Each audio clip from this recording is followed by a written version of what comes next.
Many problems from the real world can be modeled as an initial value problem. An initial value problem is a mathematical description of a time-dependent problem. The problem is formulated as a differential equation with initial conditions. We will limit ourselves to first-order differential equations. Here you see a general first-order initial value problem.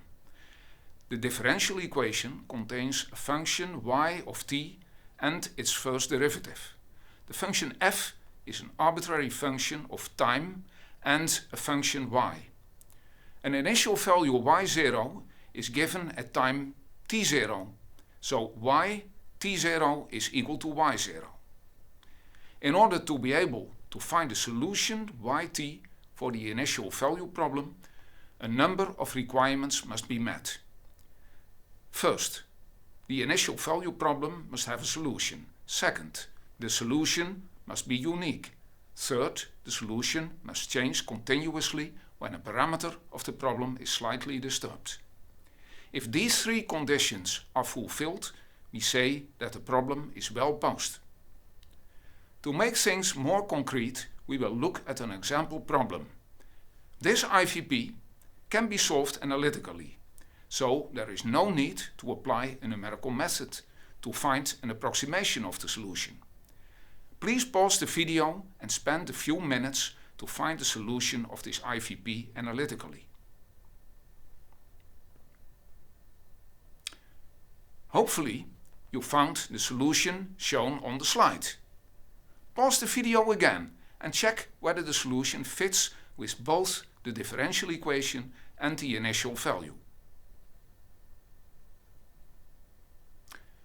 This IVP could be solved analytically, but many others cannot. In these situations, we must try to approximate the solution of the IVP using a numerical integration method. Several numerical integration methods will be covered in class.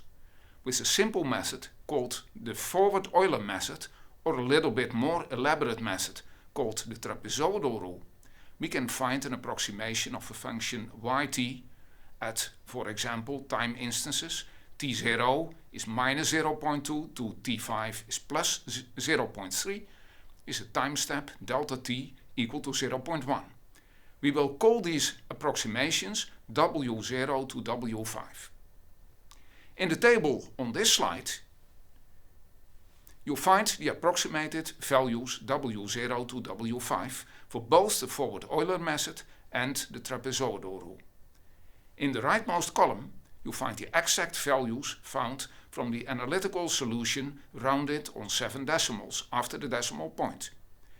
The digits that are incorrect in the columns for the forward-Euler method and the trapezoidal rule are shown in orange.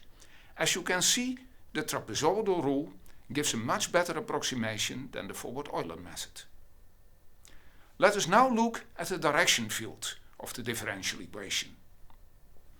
All arrows point in the direction of y prime at the positions of the arrows.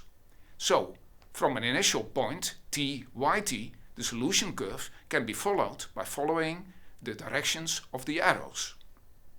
From the initial point t0, y0 equal to minus 0.21, the exact solution follows the arrows through the grid in this way.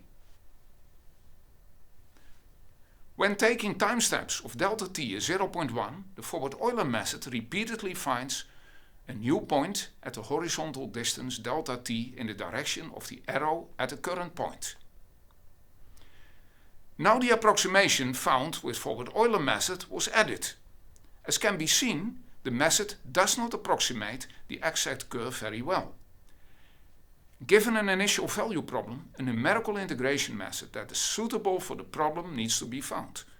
The initial value problem we have looked at was a well-posed problem. However, there is a difference between a well-posed problem and the stability of the numerical method applied to that problem. Which numerical methods can be used for a given problem depends on which methods are stable for the problem involved. Many numerical integration methods are available. Several of these will be shown in class, and the stability of these methods, for a given initial value problem will be discussed. But that will be done later. Goodbye.